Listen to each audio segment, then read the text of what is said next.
This is one of the very important member of the pea family, and it's called Cajanus scarabaeoides. That is Caganus scarabaeoides.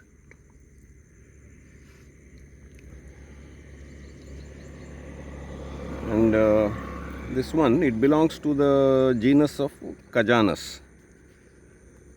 And Cajanus itself is one of the legume. It belongs to the pea family, and these legumes are the main sources of protein for our, particularly for vegetarian people and all. And in this species, in this group of legumes, this Cajanus is one group within that, and this Cajanus scarabaeoides is one of them. Then its common name is tropical clover, and then also it's called peanut grass, it seems. And a little bit I'll tell about this Cajanus, whatever I could collect from internet sources and all.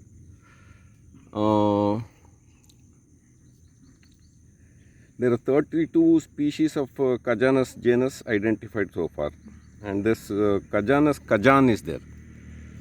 That is the pigeon pea, and then it is called urad dal and arhar dal in our Indian languages. So this Cajanus scarabaeoides is a relative of that pigeon pea, and this scarabaeoides is the nearest relative of that pigeon pea. So the scientists and seed companies and all, they use this particular species to impart genetic vigor to that commercial food crop. That is the bean. So that is one important aspect. Then also this Cajanus scarabaeoides is found naturally in large parts of temperate and tropical zones. This plant, what I am showing, this is in the, it's a,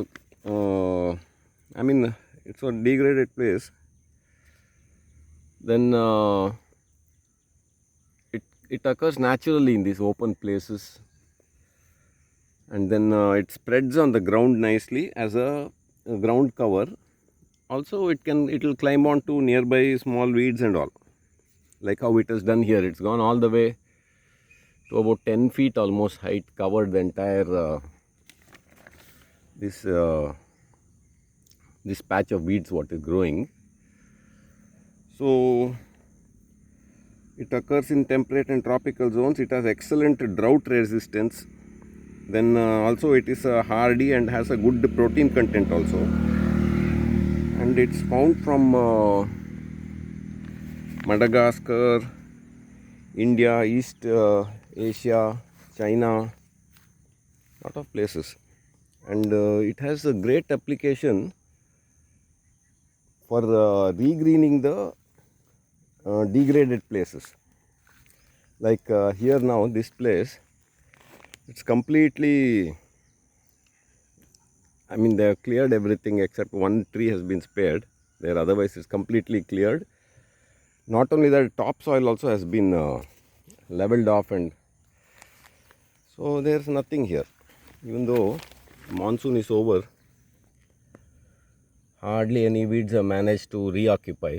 Ground also is completely hard and devoid of nutrients. But this Cajanus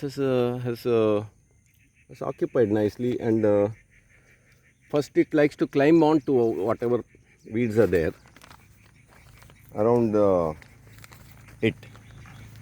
Like here, this acacia, this invasive thing.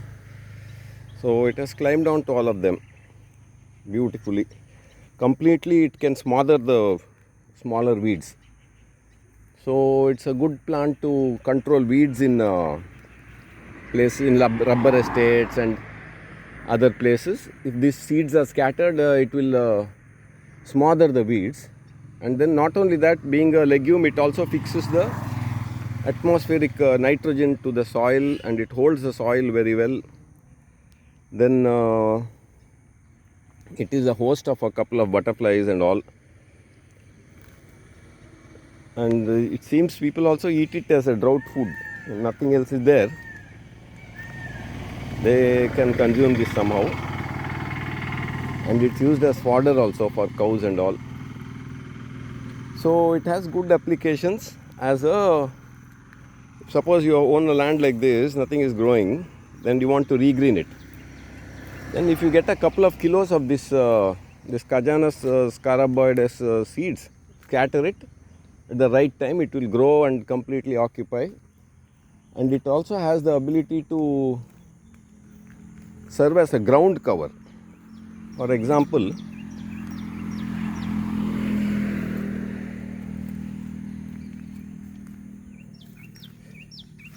here it is exposed ground, and then it is growing nicely and smothering this Mimosa pudica and all completely.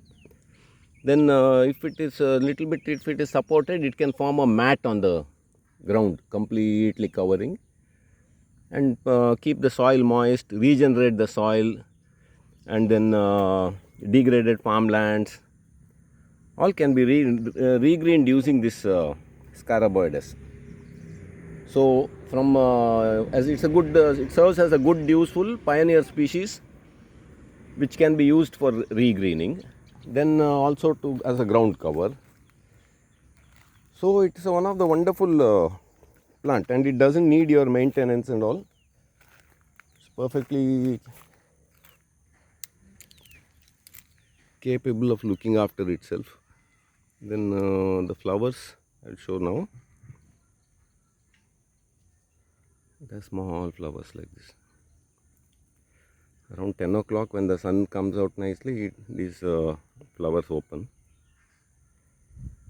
Then seeds, I think I showed already once. Let me show you once again. First seeds are forming. So maybe in a month's time, the profuse seeding will start. I did see some seed pods here somewhere. This is the one. Small airy seed pods, and it is self-propagating. It has managed to occupy large part of the world anyway,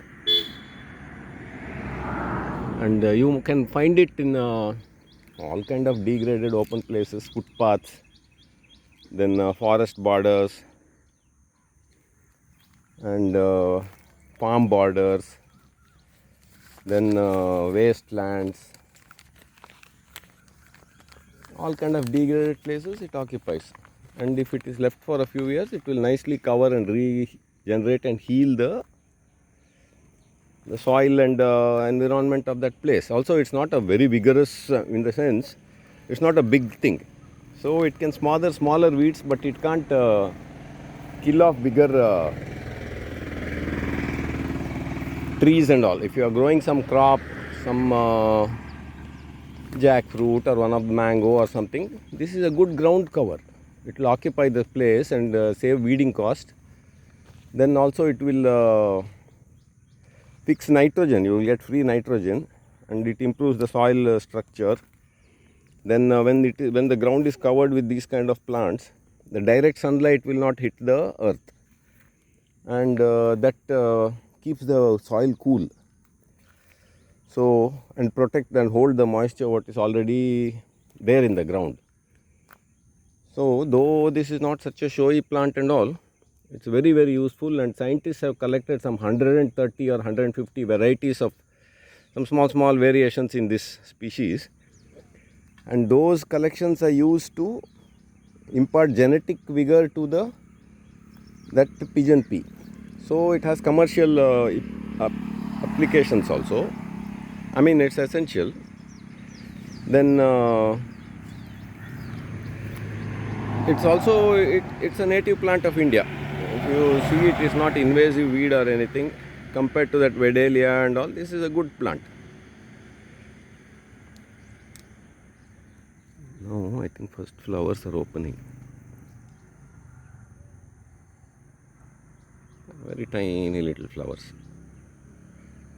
So this is one of the good legume, and I highly recommend this for degraded places, farmlands which have been ruined by over use of chemicals and all. If they want to reheal it, this is a good species. Try to get the seeds and scatter it. It will grow on its own. And ideally, at the beginning of the monsoon, if the seeds are thrown, towards the end of the monsoon, plant would have established itself, and then it will start flowering and seeding, and then it will propagate on its own. By the time the summer comes, it dies back, and that year cycle is over. So an excellent plant that I highly recommend. Good one.